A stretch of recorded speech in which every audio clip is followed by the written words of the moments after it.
Hey everybody, it's that time of year again when we do our kindergarten kickoff screeners. Most of it is the same this year for those. Almost everyone is going to be doing screeners this year. So most of it's the same, but I just want to just reemphasize how we do it and then show you some things that are a little bit different. This year, we are going to actually keep the kindergarten screeners in a basket on the learning stairs instead of keeping them in the classroom. Part of the reason that we're doing this is because we want to go ahead and before you even take the kids, they're going to be filling out their name tags with their parents. When they finish, go ahead and before they separate from their parent, get their first and last name and their date of birth before you leave. So after you get that information, you're going to go ahead and talk with them as you walk back to the screening room.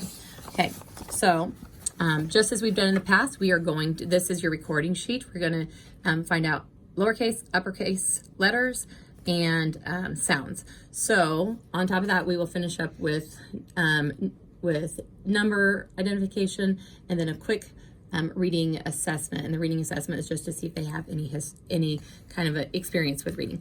So I'm going to show you a couple different ways. We're just going to do it really quick. Okay, so on the first one, I'm just going to have him go ahead and do the first row. And then you are going to record your answers on this sheet. We're going to start with lowercase. You could also start with uppercase, so you could do the lowercase last. That's up to you. Actually, in this case, I might switch it and do it that way for just a second. So I'm actually going to start with uppercase rather than lowercase, and I'll show you why. You will also notice that there are question number 1, question number 2. So these actually have numbers with them. So I'm going to start right here with uppercase. I'll do lowercase afterwards, and I will show you why in just a minute. Circle the questions that are correct. Okay, so I'm going to have you point to each one of these letters, and when you point to it, please say the name of the letter. Okay, and give me just a little bit of room so that they can see as I do this. Okay, go ahead. A, B, D, G, F, H, J. Okay, so you can see that I circled the correct letters. You can write in whatever it was that they said that was incorrect, but you do not have to, but we are circling the correct letters.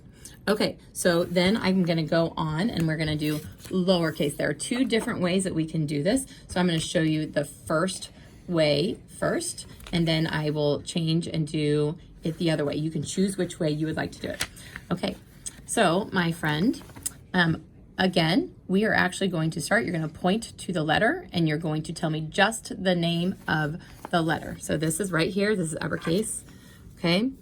Okay. Go ahead. Q, W, E, R, Y, T, B.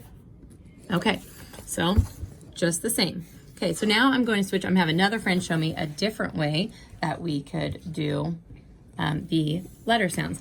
In this way, you could do the lowercase letters and the letter sounds at the same time. So on this one, we're actually going to start with the second row. So my friend, if you could just point to this letter, you tell me the name of the letter and the sound it makes. So give me just 1 second and I will move this paper so that they can see me recording. Okay, we're going to start, okay, right here. So we're recording, we're going to record here and we're going to record down here. Okay, go ahead. I, O, R, P, D, A, R, S, D, F. Okay, so you can do them both at the same time if you wanted to. Notice I did both of these at the same time. That is your decision if you want to do them both at once, or if it's too hard for you to go back and forth, you can do one or the other. Okay, we are not going to do the numbers, but basically it's exactly the same thing. You just hand it to them, they point to them, and then you record them on the back. So now I'm going to show a very quick how you're going to assess their basic reading experience or foundations. So you are just trying to figure out what experience they have. You're going to hand them a book, and you're not going to hand it to them in the correct position. Okay, this is a decodable book. and you're going to hand it to them and just say, okay, we are going to look at a book together today. We are going to try to read it. Do you know how to read? Yeah. Okay, so you're gonna show me just how smart you are in just a second. So I'm gonna hand you this book. Okay, hold it like you would normally hold a book. Can you show me where the title is? Can you point to the title? Right here. Very good. Okay, so now we're gonna read it. So can you please open it up to the page that you would start reading on? Right here. Okay, so we are starting over here. Okay, can you read these words and point to them as we go? Okay. I will on a Luke. Okay, so notice on that one, if you're going to actually give a score between 1 and 4. He did orient the book correctly. He did not start on the correct page. So you can tell he does, but he could do the title, so you could see that he does have experience. He can read with some errors. He wasn't perfect, but he could read with some errors. So you would have to decide if you're going to score somewhere between a 2 or a 3. Because there were some correct reading, I probably would give a 3. If there wasn't a lot of correct reading and very little, I would probably score it more a 2. So you're actually going to score, this is for number 79, you're going to give a 1, 2, 3, or 4.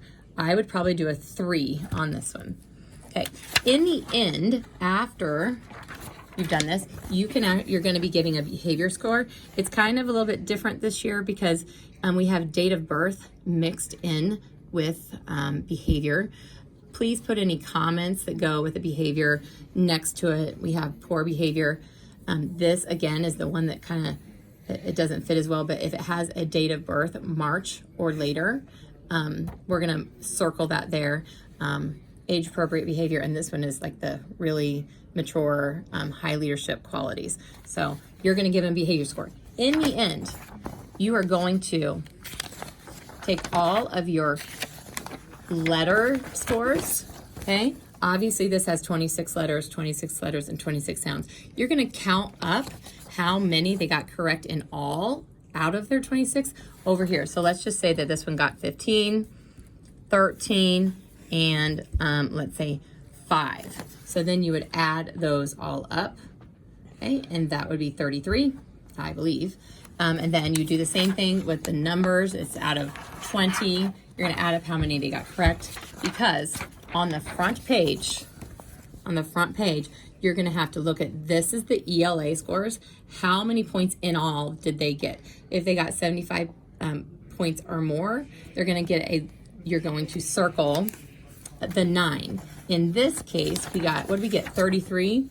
So that 33 is going to fall right here between 27 and 52 points. So they're going to get a score of 5. Okay, so on here, actually, I said the numbers were worth 20, but it's 21 because it has 0 on there. So let's say that they got between 6 and 10, let's say they got 7, you would circle the 4. If you can just decide if there's discrepancy here, and we probably won't give a lot of 7s, 5s, or 3s. There's no definition that goes with that.